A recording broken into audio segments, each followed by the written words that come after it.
Okay, let's start.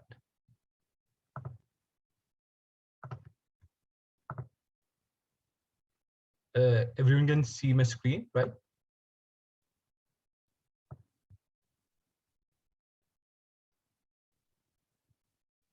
Okay, perfect.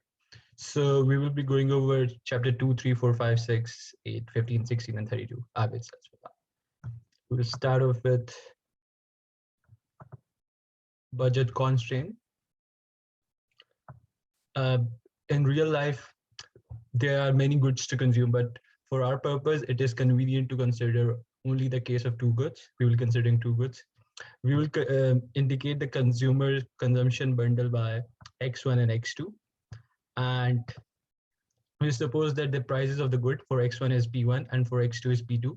And the amount of money that a consumer can max spend on is M. So you can you will have this inequality to show that the total amount of spending on good X1 and X2 is lesser than or equal to your amount that you have, which is like M.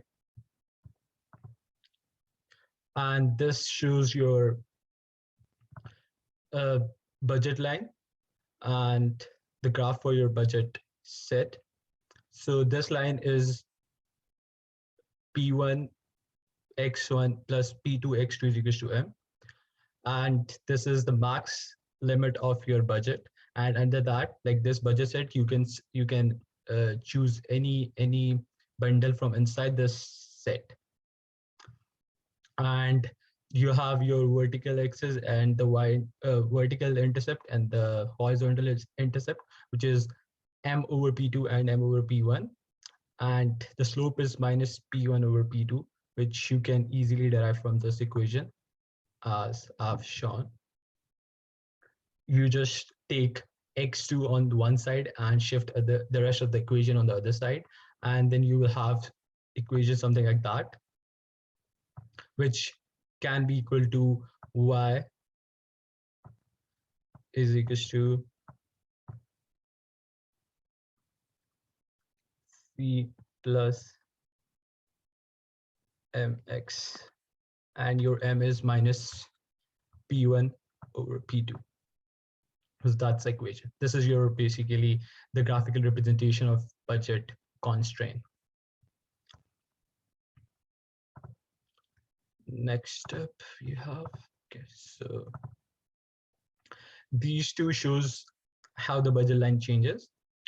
And like budget line is affected by an increase in income, or if either either price of one good changes. So the first graph shows when you have an increase in income, your M, which is the total spending that the consumer have, it increases, your budget line shifts outward. If your M decreases, the budget line will shift inwards. That's the thing. And if if one good becomes expensive, the good you have on the x-axis, X1, if it becomes expensive, the budget line shifts like this in. And if it becomes expensive, it will shift something like this. If it's become less expensive, it will shift something like this. Sorry. Yeah, like this.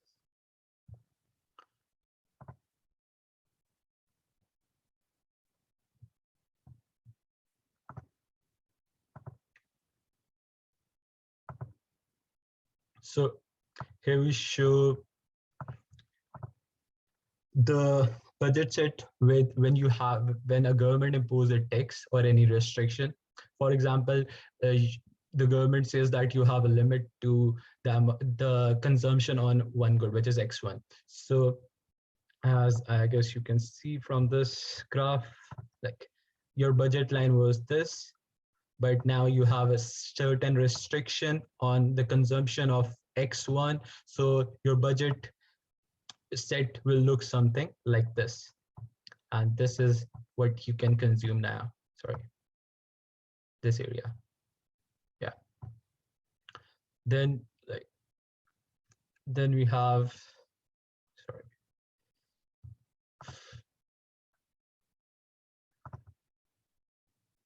Then we have this, like this is your consumption set after there is a restriction on your So the slope of this above line, as we saw earlier, it's minus P1 over P2. But for this area, the slope will be minus P1 plus T over P2. This is when a government imposes a certain tax on your one good, which is X1. So this is the slope that you will be getting for that.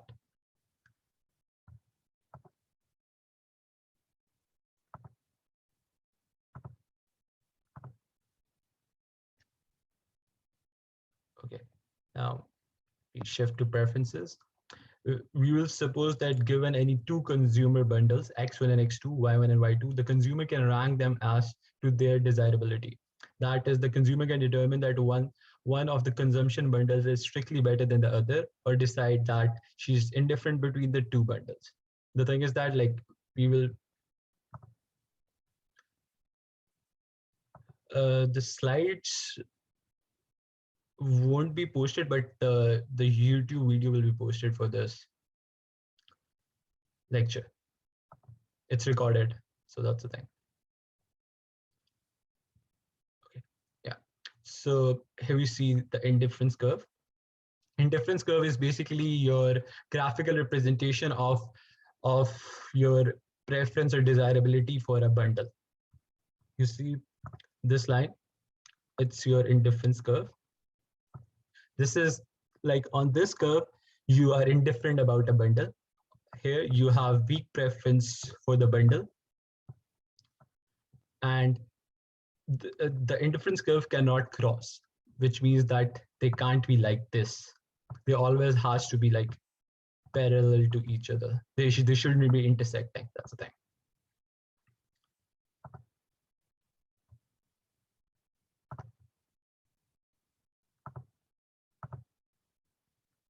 So if we have perfect substitutes, which means the two goods are perfectly substitute if the consumer is willing to substitute one good for the other at a constant rate.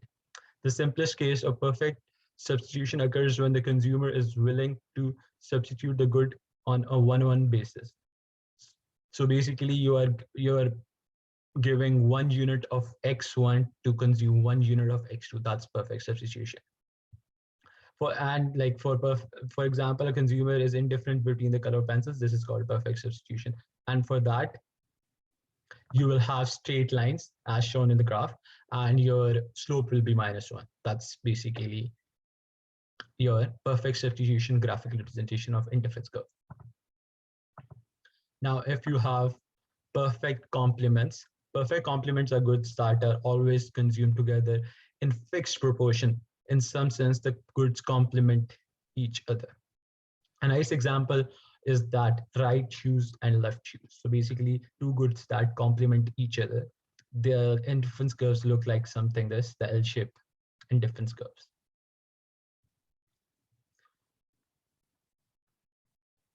Yeah.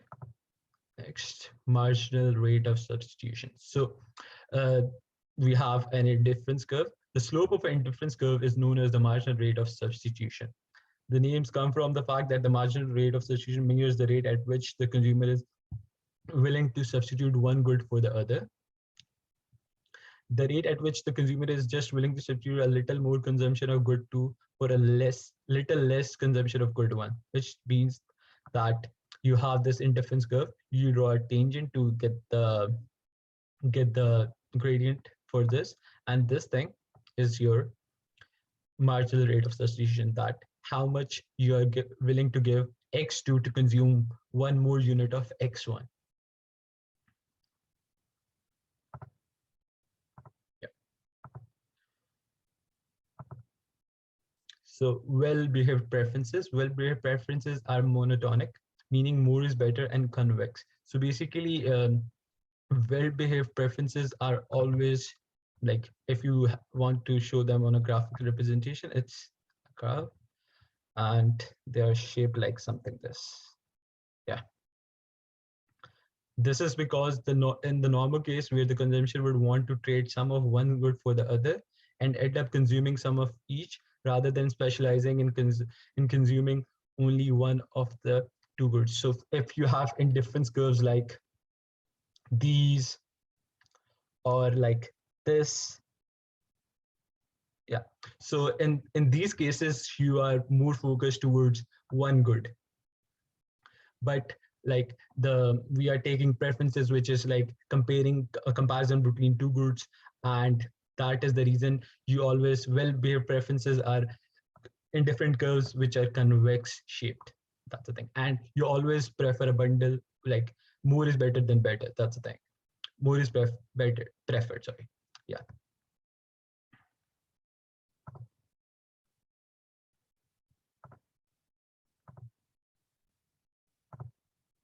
So now we will be doing utility. A utility function is a way of assigning a number to every possible consumption bundle such that more preferred bundles get assigned larger number than less preferred bundles.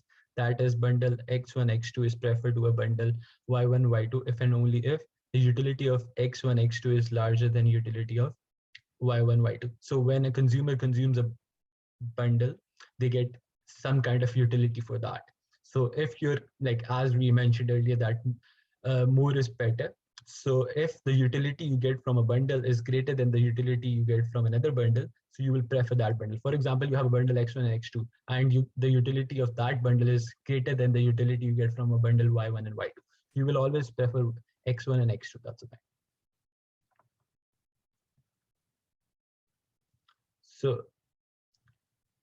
indifference curve.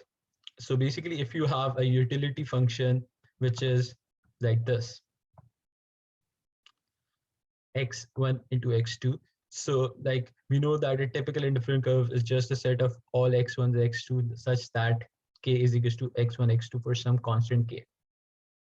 So basically, and you can make x2 subject by shifting x1 on the other side.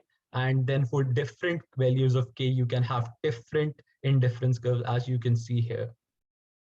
So for a utility function of x1, x2, you will have such kind of indifferent curve.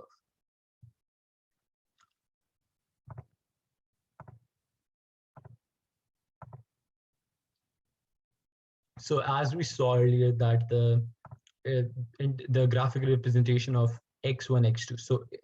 So now we have this utility function, which is equal to the square of x1 and x2. It follows that. So the graphical representation for this utility function will be the same as we mentioned earlier, because it is monotonic transformation of the previous utility function. So we will have the same indifference curve for this function as well, which is like this, as we saw earlier for k1, k3, k2, and k1.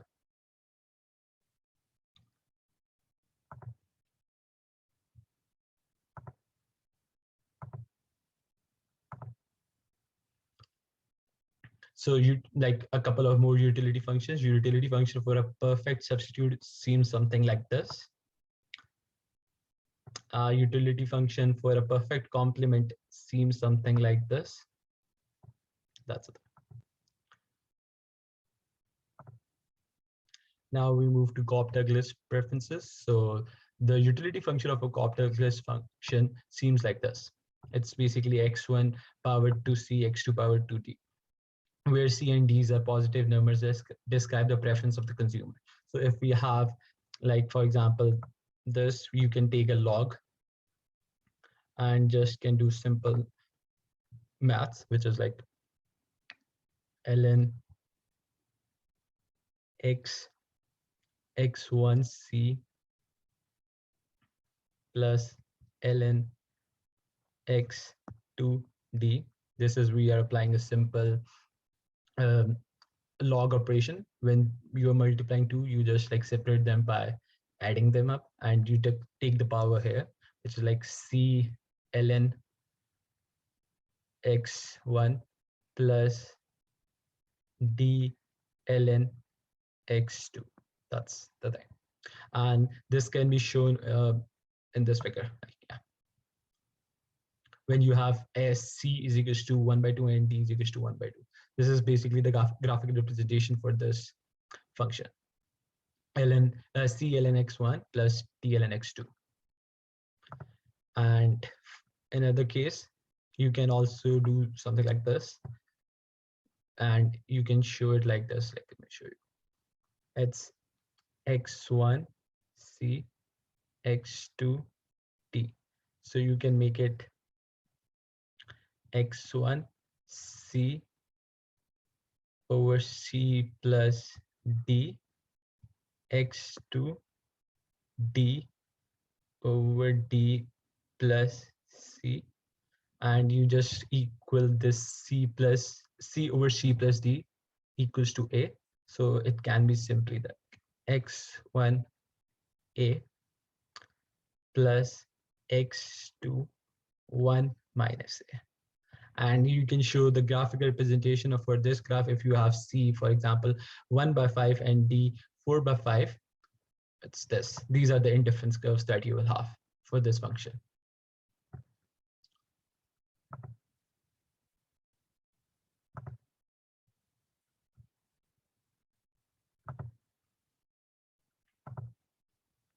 So marginal utility.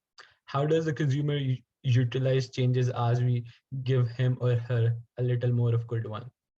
So the rate of change is called the marginal utility when with respect to good one. So like if you have to find like change in utility, that's your marginal utility, and you can find it through this formula. So basically, if you consume extra unit of x1, so I forgot to put x2 here, but you will have x2 here. So if in a utility function, for example, you put x1 is equals to 5, and in the other one you put x1 is equals to 4 divided by the change in x's, and then you can find the utility for specific for good one, and same goes for the good two.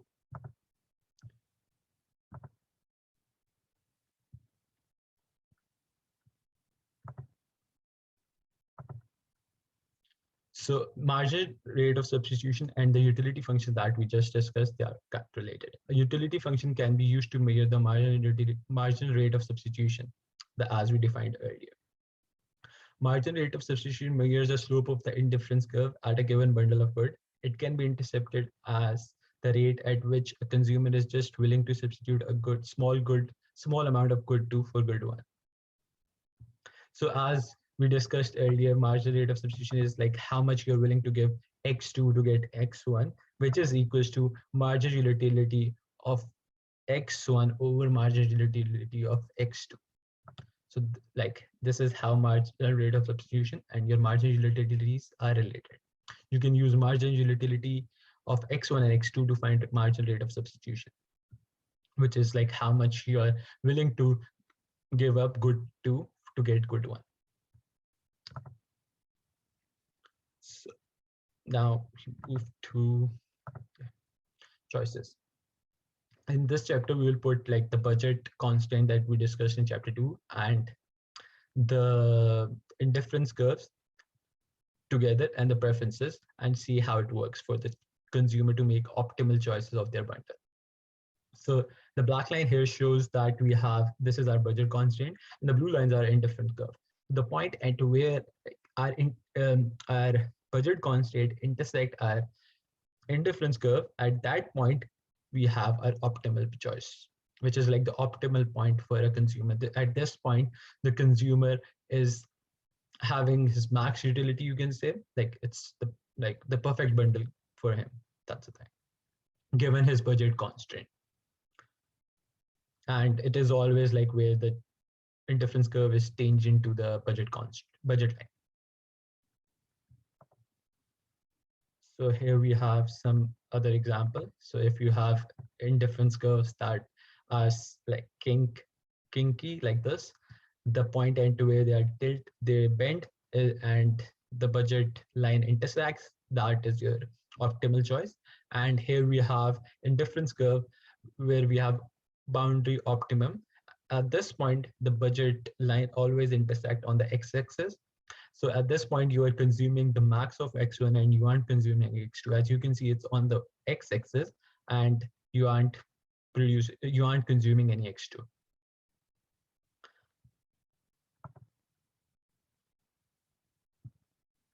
So these two graphs shows like your indifference curve, as we discussed earlier, are for perfect substitutes, and this is our budget line going in, and at this point they intersect. So this is our optimal choice. This is optimal choice, and this is the point. This is a bundle that you will prefer, which is like M over P1, and you can see here you aren't consuming any X2. So this is like the L shape that we saw earlier. The graph, the indifferent curves for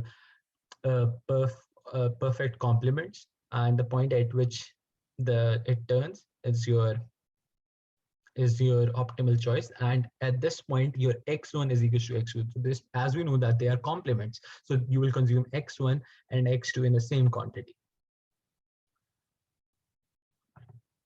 Next up we have.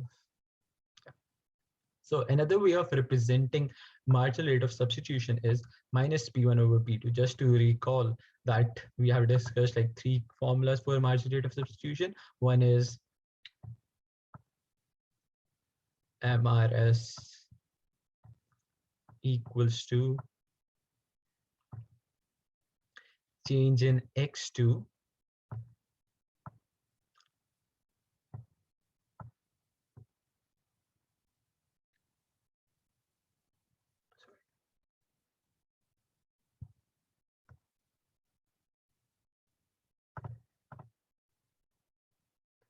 change in X2 over change in X1. Okay. So, yeah, it's change in X1. And it can be equal to marginal utility of X1 over marginal utility of X2. So these are 3 formulas which you can use for marginal rate of substitution, depending on the type of question and the values that you're given. So the ratio of prices is also equal to your marginal rate of substitution, which is your rate of exchange. Another way to think about this is to imagine that what would happen if the marginal rate of substitution were different from the price ratio. Suppose, for example, that the marginal rate of substitution, which is like the one formula that I told you guys, is minus 1 over 2, and the price ratio is 1 over 1 by 2. This means that you apply 2 different formulas for marginal rate of substitution and you aren't getting the same values. This means that the consumer, like according to this definition, change in X2 over X1, we can see that the consumer is willing to give up 2 units of good 1 in order to get 1 unit of good 2. But the market is willing to exchange them on one-to-one basis. When you have difference in the price ratio and marginal rate of substitution, this shows that the consumer is not having his optimal choice. This is how you identify that you aren't having your optimal choice.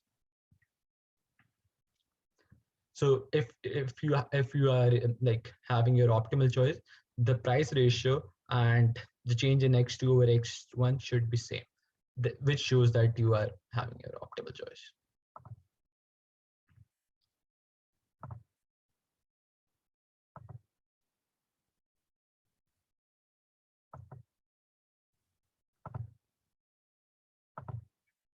So choosing taxes.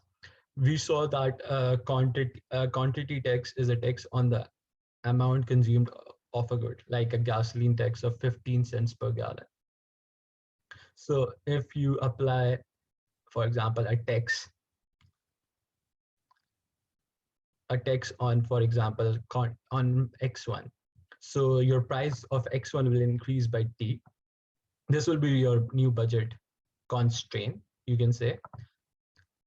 And this can be shown in like this. Okay. Yeah.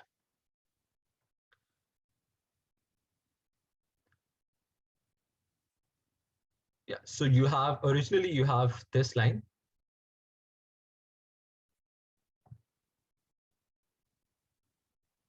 and when the prices increases, you you will have you will have this. When you have text on x1, the graph, the line, your budget constraint will shift something like this. And when you have income text, which is like you are decreasing the income, this will shift inwards, as I told you guys earlier. So it will shift directly inwards like this. So originally your optimal choice was this, and when you text any one of the good, for example x1, the prices of x1 increases and it shifts some like this, and this will be your optimal choice for this. And if you apply income text, the income decreases, your budget constraint shifts inward, and this will be your your optimal choice. This is basically all those points at which your budget constraint is tangent to your indifferent curve, and you are having an intersection. Next.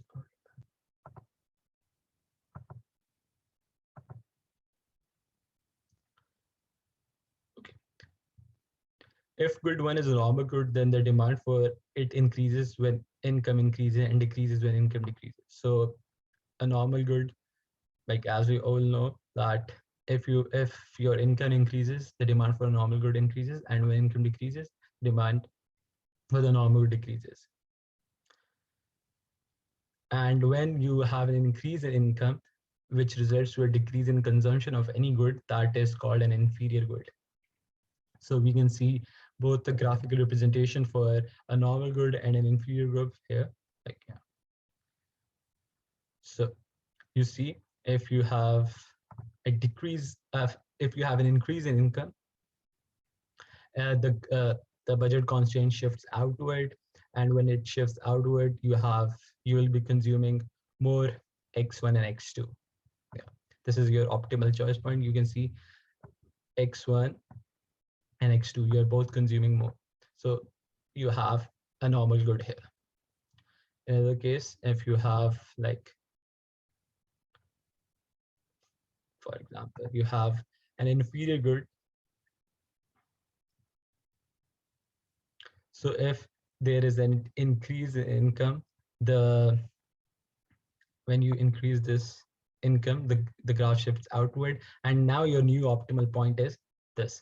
So you are consuming more x2, like you can see that, but you're consuming less x1 now, which means that x1 is your inferior good, which, so this helps you identify if a good is inferior or normal by seeing how the change in income results in a consumption of that specific good.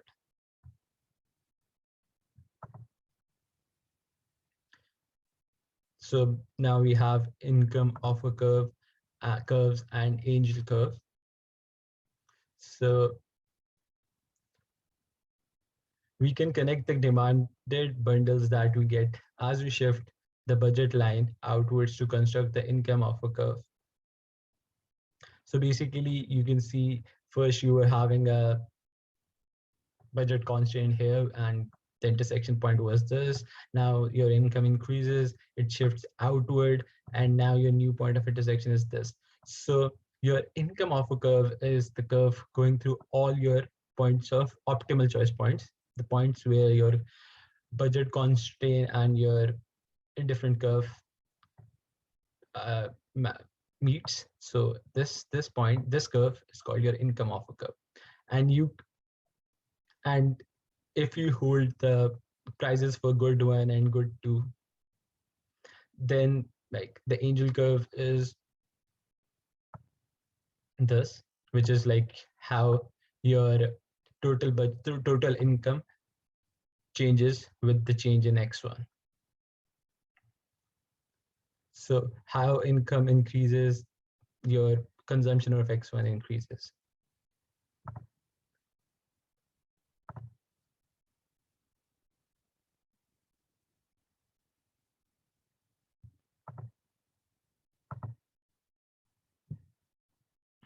So here's are some examples for your curves. So for perfect substitutes,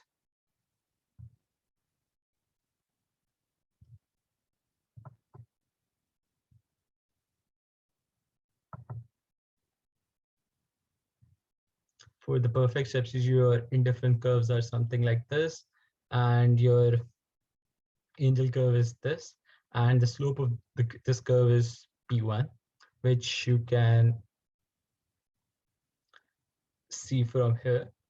It's a straight line with the, as you know, the demand for x. Okay, so this is your demand function, x1 is equals to m over p1. As you can see, you aren't consuming x2 because you have that boundary optimum at which you are having 0 x2. So if you do this, x1 p1 is equals to m. So this is basically the function for the second graph, which is like y on m on the y-axis and x1 on the x-axis. So this p is basically your slope, and this you can see here. And here for the perfect complements,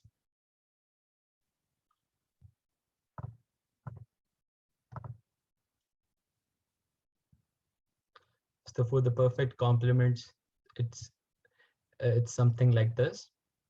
This is your income of a curve, which is a straight line going through, and this is your angel curve, which has a slope of p1 and p2, p1 plus p2. How you get this slope is basically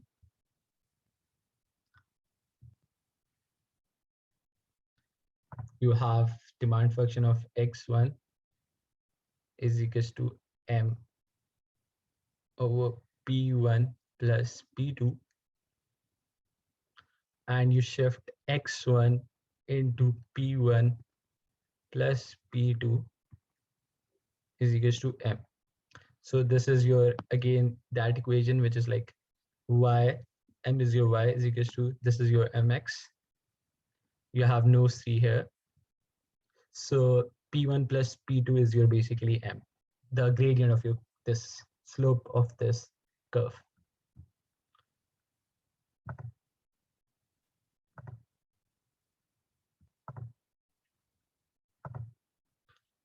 If the demand for a good goes up by a greater proportion than income, we say that's a luxury good. If it goes up by a lesser proportion than that good, that when an income increases, then we say that good is a necessary good. So as I mentioned earlier, when your income increases, the consumption of a good decreases, that's inferior good. When income increases and the demand for that good increases, that is your normal good. And when the income increases and the demand increases by greater proportion, that is luxury good. And when income goes up and the demand and the consumption for a specific good increases by less proportion, then we say that's a necessary good.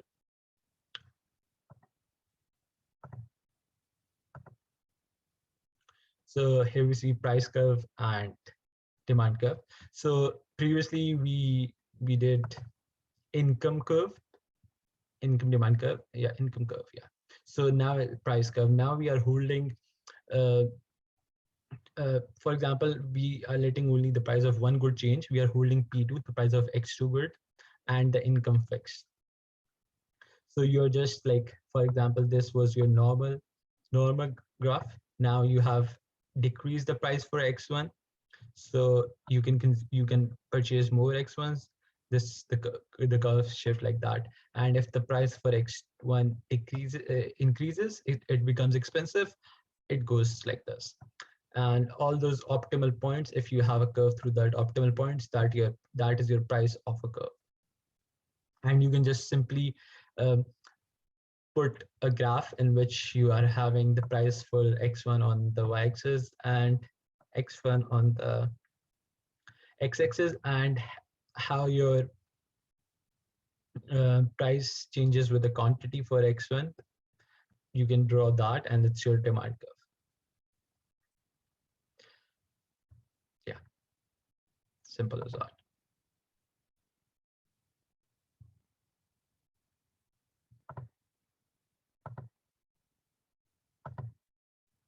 So income and substitution effects. So the change in demand due to the change in the rate of exchange between two goods is called the substitution effect. And the change in demand due to having more purchasing power is called the income effect. So for example, you have like the price for good X1, the price for X1 decreases. So this means that you require less X2, X2 good to substitute for X1. And for example, when the price of X1 decreases, this means that you have more money, you have more purchasing power to get X1 or X2, any of the goods according to your preferences. So that is basically substitution and income effect. So this represents the graphical representation. Okay, so we have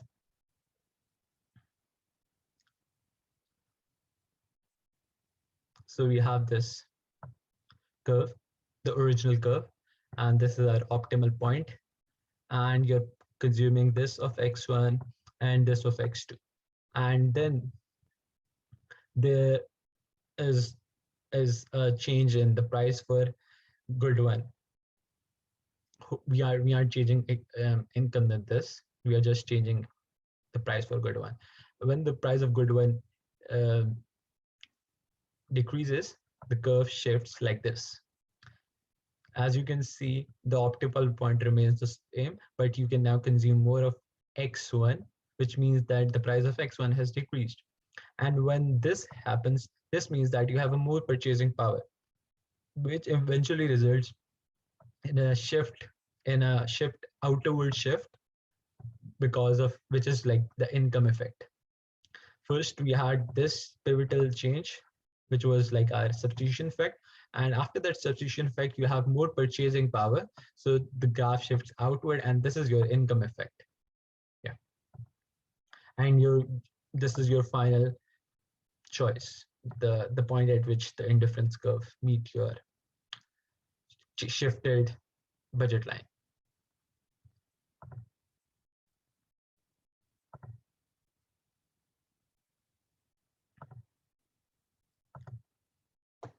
So now we will have a numeric example. For example, we have a function x1 is equals to 10 plus m over 10 p1. So how we will calculate its substitution effect? For example, originally we have an income m is equals to 120, which is like, yeah, and you have the price for milk, which is p1 is 3. So if you calculate how much you will be consuming x1, you can like just put in the values for m and p1, and you will get this. Yeah, you get 14 quarters per week for milk. Now suppose that we have a change in price and the price decreases to $2. Now the P1 star is $2. Now if you put in the values, you get, as the price decreases, which means that you can consume more extra, more milk, and now you have 16 packs of milk per week. So the total change in demand is like 2 packs. Now, how you will calculate the substitution effect? So there is a change in M, which is like x1 into change in price. This is the formula like given in the book. You will apply this, which eventually results in -$14. The change in income is basically, for example, you had this bundle at which you were consuming 14 packs of milk per week, and now 14 packs per week, and now you have, now due to a change in price, there will be a change in income, because you have to achieve that income, that amount of income at which you are consuming the same bundle that you were consuming before the change in price. So you can calculate that change in M, and the new M is this, which is 120 minus 14 is equals to 106. So when you have the price 106, the income 106, at price P13, you are consuming the same bundle, which is like 14 packs of milk that you were consuming when M was 120 and the price was 3. So like you will calculate the new pack at which you will be consuming for the new income and the new price, which is like 15.3, and then the substitution effect will be this minus the original quantity that you are consuming, and it will be 1.3. So this is the substitution effect that you have, which you can show numerically.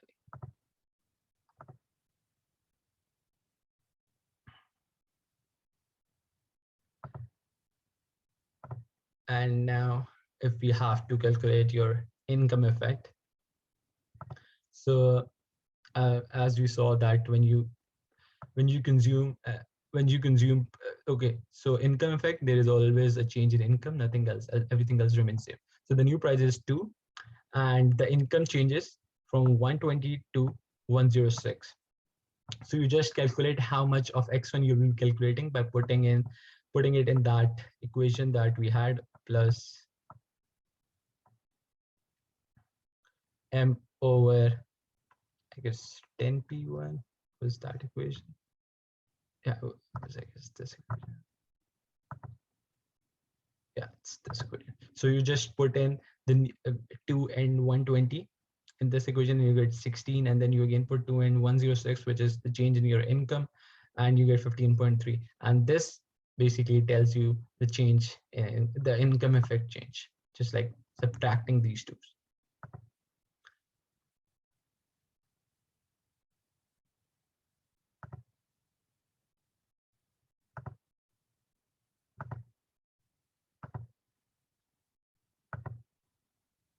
Okay, so market demand.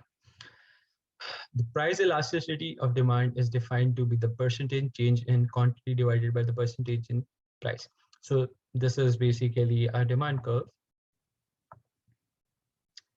We have quantity on the x-axis, price on the y-axis, and this is a line passing like this.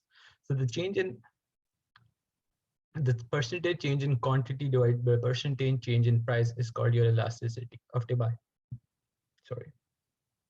And the formula for elasticity of price, elasticity of demand is this: change in Q over change in P into P by Q.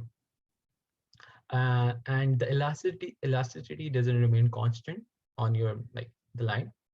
It changes at the vertical axis, like at the vertical end, it's infinity. And when it goes down, it is greater than 1. And at this specific points, it is 1. And then as it goes down, it becomes less than 1. And then finally at this point, it is 0. This is how your elasticity changes. So here's an example of calculating elasticity. For example, you have a function q is equal to a minus pq. We all know that minus p is the slope, which is like change in q over change in p.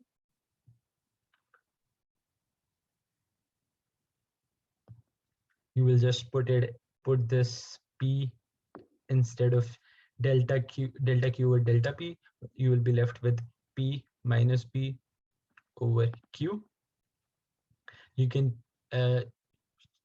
substitute the value of q, a minus pq, in this, and then you will have minus p b over a minus pb. This is your elasticity of demand for this equation.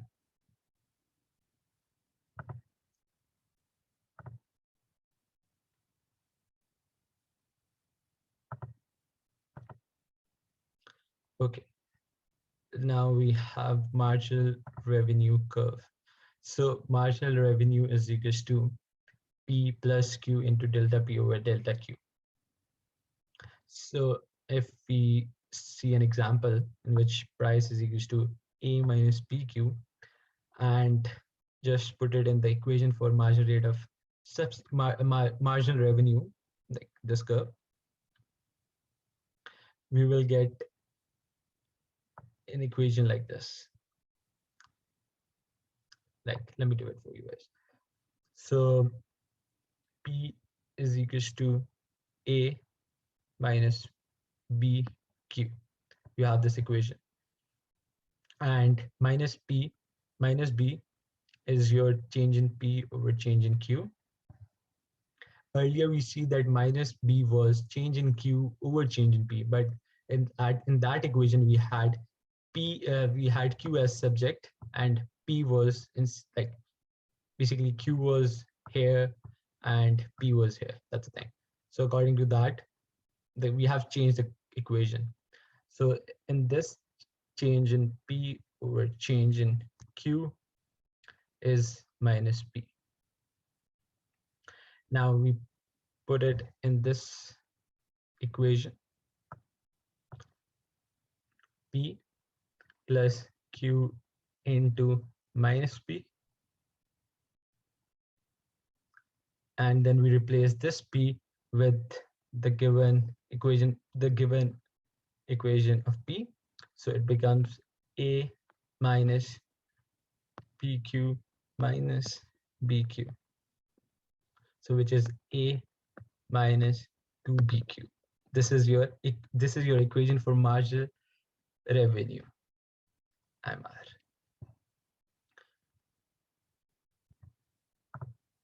So as you see, the equation for marginal revenue, you have the slope which is 2 times the slope of your normal equation.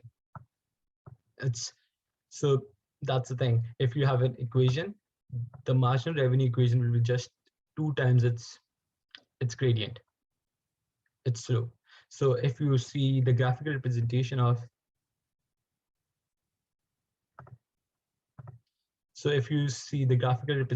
for this marginal revenue, it's the same line, but the slope is, you have a greater slope, so it will be something like this. If you have demand like this, the marginal revenue would be like this.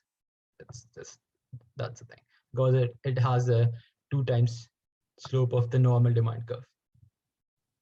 That's the difference between marginal revenue and the demand curve.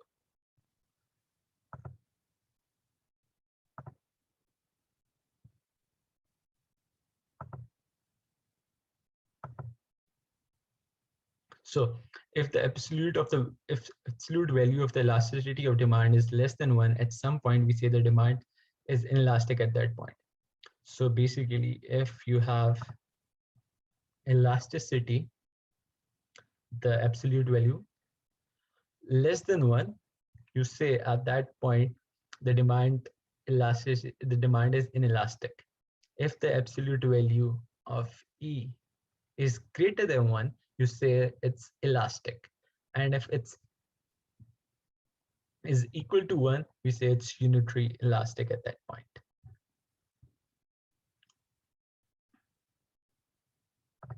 And if the demand is inelastic at some point, then an increase in quantity will result in a decrease in revenue. If the demand is elastic, then an increase in quantity will result in an increase in its revenue.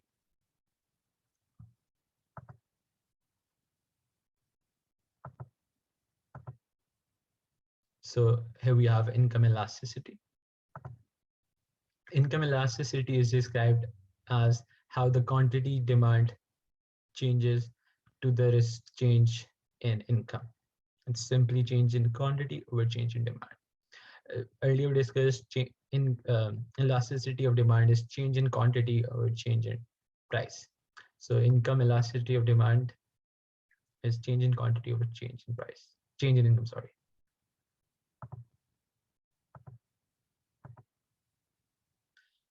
So we call at a normal good is the one for which an increase in income leads to an increase in demand. So for this sort of good, the income elasticity of demand is always positive. An inferior good is the one for which an increase in income leads to a decrease in demand. So for this sort of income, the income elasticity of demand is negative, which means that, yeah, it is negative. And for a luxury good, the goods that have income elasticity of demand that is greater than 1, a 1% increase in income leads to a more than 1% increase in demand for a luxury good. So this is how the income elasticity of income elasticities changes for the normal good, for the inferior good, and for the luxury good.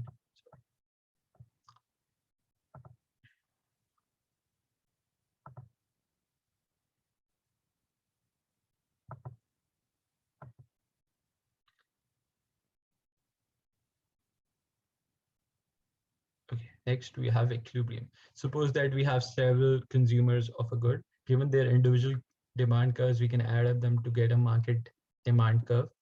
And similarly, if you have several independent suppliers, we can add up their individual supply curves to get market supply curve. And when the market demand curve and the market supply curve intersect, which is like this is their equation, that is called your equilibria. So like, for example, we have sorry, Q1 is equals to 3 plus 2p. We have Q2 is equals to 4 plus 2p, for example. So if we add, so here's the Q is equals to Q1 plus Q2, which is equals to 7 plus 4p. So this can be called as market demand curve for both these consumers. You just add up their demand, and this is called your market demand curve. Same goes for the supply curve. If you have QS, S for supply, it's 6 plus 3p. QS is equals to 2 plus 2 plus p. So sorry, small q's. And your market supply curve will be 8 plus 4p. So this is your market supply curve equation. And when you draw them on the graph, for example, this is your demand, this is your supply. At this point of intersection, we have our equilibria. At this point, the prices are same, and this is the quantity. At this point, the price and the quantity is your equilibria price and equilibria quantity.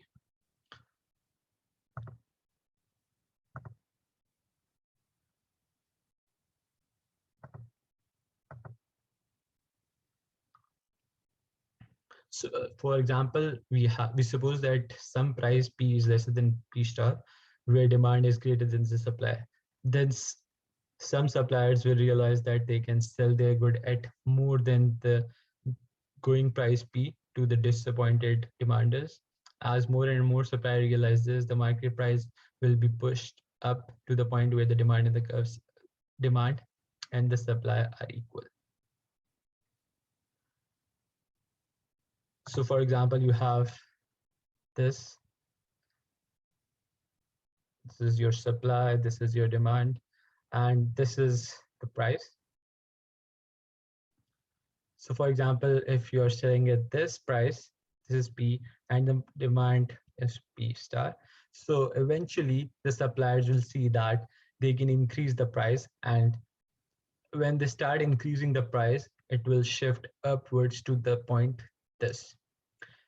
And the demanders will be disappointed as they will face an increase in price, but the suppliers will have the edge as the market won't be in equilibria, so they can increase the price. Likewise, it goes for the other thing. If, for example, you have this equilibria and this is your equilibrium price, P star, and you have a demand price, which is like you are charging at a price P.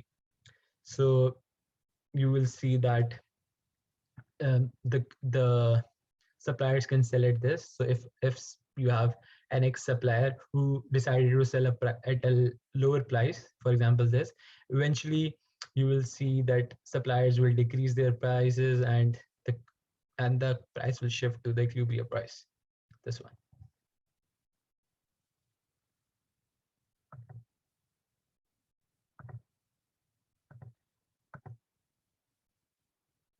So this is some of your equilibria in which you have a straight supply curve.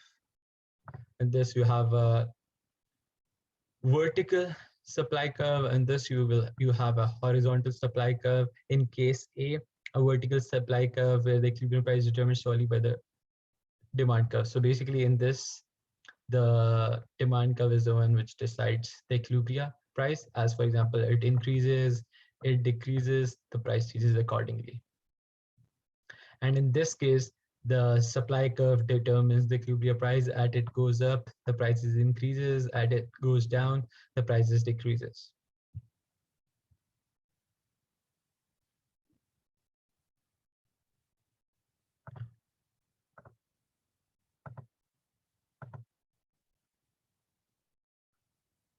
So here we are given the demand curve and the supply curve, and we have to find the equilibrium price in quantity. So we know that the at equilibrium, dP is equals to SP, and so you will equal it A minus PB is equals to C plus dP.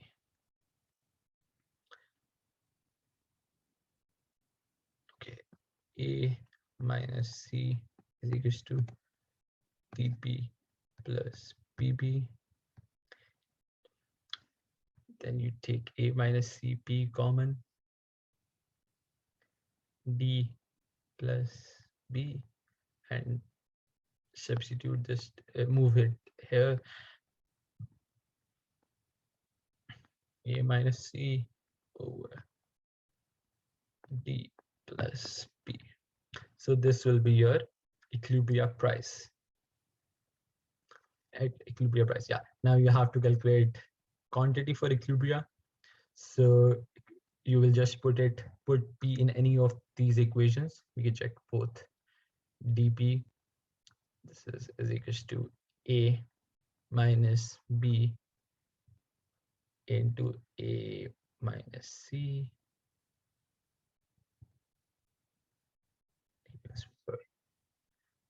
Let me clear it.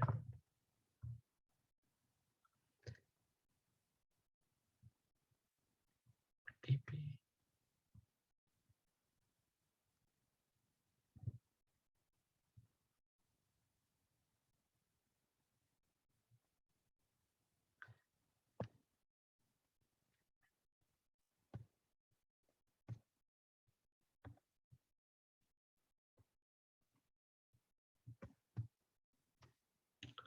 And then it goes like PA plus AB minus PA plus PC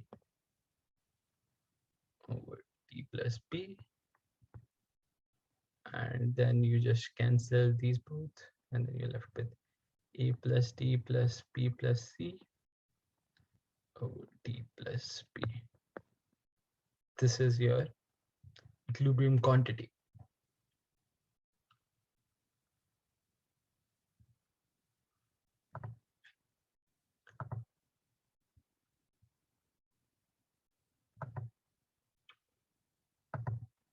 So now if we have taxes coming in, we have different kind of taxes. The two we will consider here are quantity tax and value tax. The quantity tax is the tax levied per unit of quantity bought or sold. For example, you apply a tax on oil. So then we knew that at equilibrium, PD is equals to PS. But now if you have a tax coming in, which is a quantity tax, it will be equals to plus T. So this means that the consumers that will be consuming petrol, they have to pay an extra T amount. And for the suppliers, it will be PS is equals to PT minus T, which means that initially they were getting the whole PD, but now they will be getting PD minus T, which is like lesser. So like if you impose a tax, in order to study the impact of a tax, we can either shift the demand curve down as in panel A, or like we have shifted the demand curve down, or either we can shift the supply curve to the left, because you have increased the price and your new equilibrium will be here. So the both way it works when you impose a tax.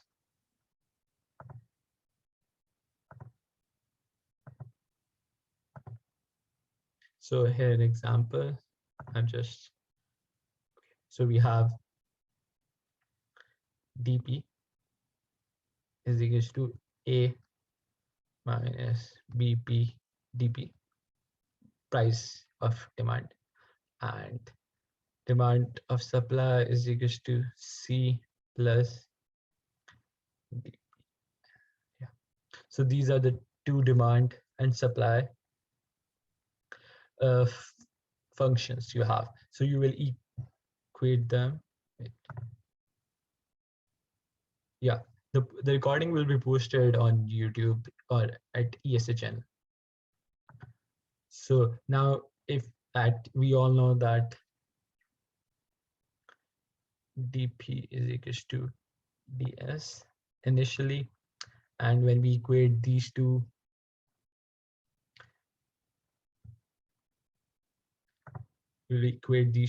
and then we know that now you are having a text. So you will substitute this equation in the above given equation, which will be a minus ps plus t, which will be equal to c plus dps. So it will become a minus p minus pt, this is minus, is equals to c plus dps.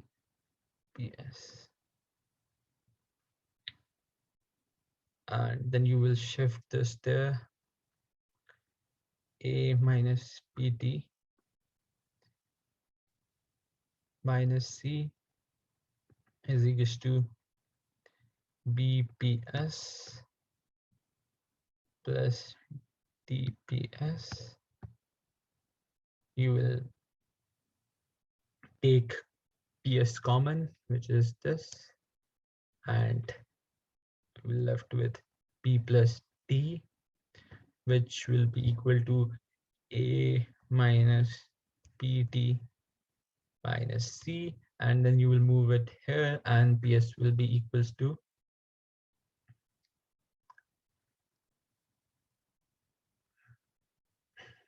a minus pt minus c.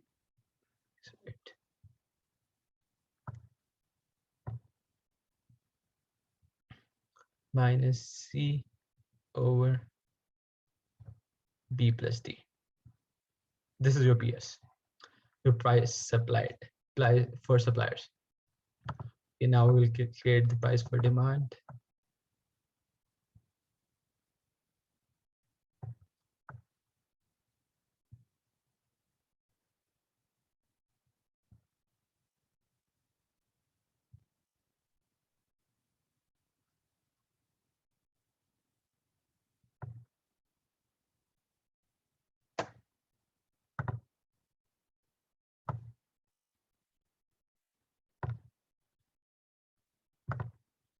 That would be PD is equals to A minus PD minus C over plus D. So this will be your equation for price demanded. So you see, when you impose a tax, you want at equilibria. So initially we saw that in a competitive market, this is your equilibria. But when you impose a tax, the price jumps up here, somewhere here. So now this is the price that you will be demanding. And this is the price that you'll be supplying at. And when you add this price plus tax, you will get here. So in other words, this will be the point which is for price supplied, and this will be the point for price demand. And the difference between them will be your tax that you are giving, quantity tax.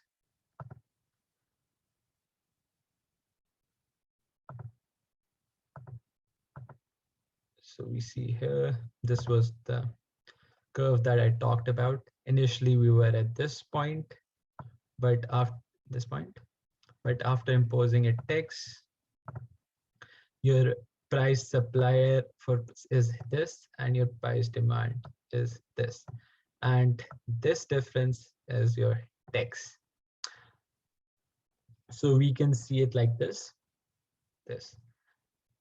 We see that when you apply a quantity tax on the market, there is a dead weight loss, which is like the burden of tax. And the area A is the consumer surplus that you're losing. The area C is the producer surplus that you're losing. And B plus D is your dead weight loss. This triangle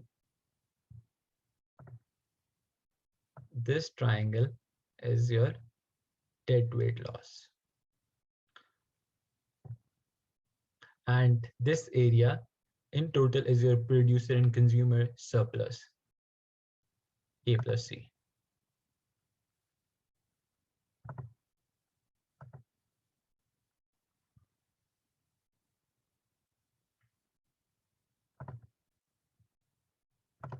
Yeah.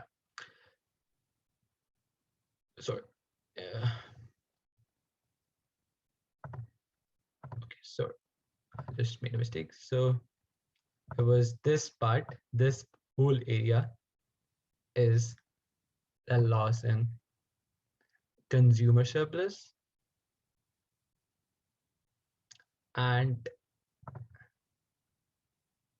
this area is your loss in producer surplus. This area is your dead weight loss, which is the burden of tax, and this area is which is the total revenue that is being generated by the government by applying tax.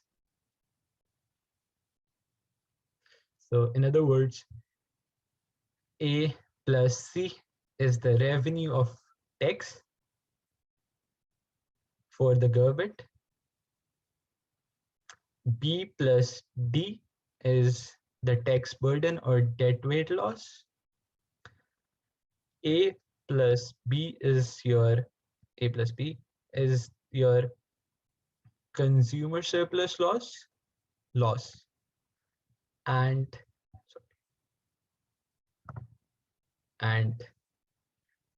C plus D is your producer surplus loss.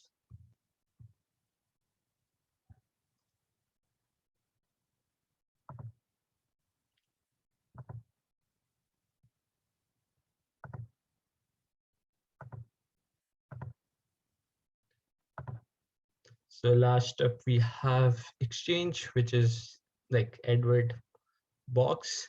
So Edward box is used allow us to depict the endowment and preferences of two individuals in one convenient diagram, which can be used to study various outcomes of the trading process. So if we have two consumers and we have to show their preferences for good one and good two on the same graph, we use an Edward box. So this is person one, person A, this is person B, and we have a graph for that. Like this is, here we have x1, here we have x2, and then we have another person here, and here we have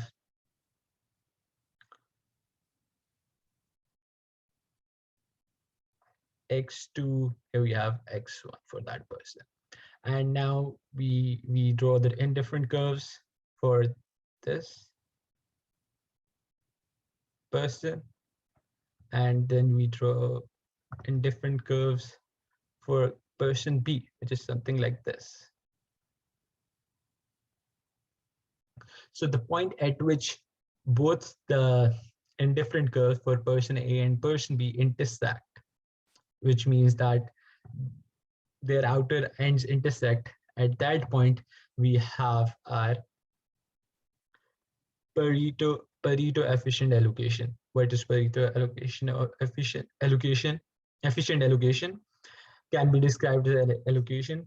There is no way to make all the people involved better off. So basically at this point, if you move ahead or backwards, um, either you are making X2 well off, or either you are making person A well off or person B well off.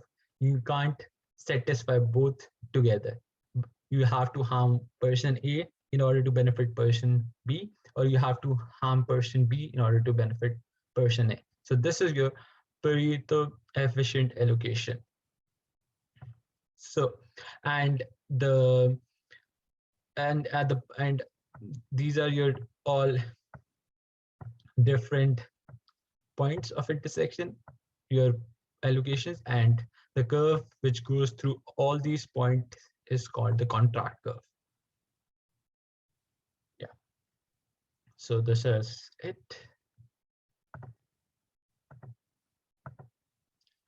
Okay. That's it.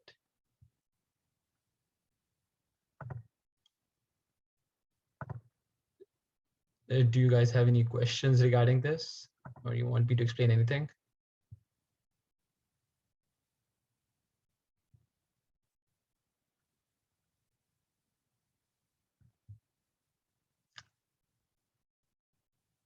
Anyone wants me to go over anything again?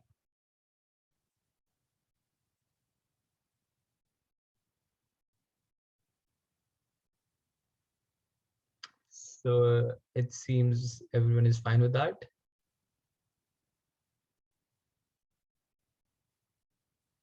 You can open up your mics if you want to ask me anything.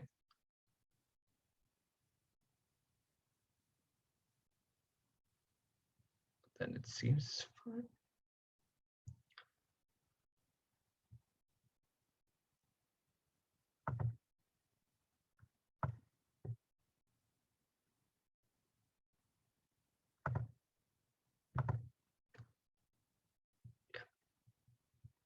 No problem.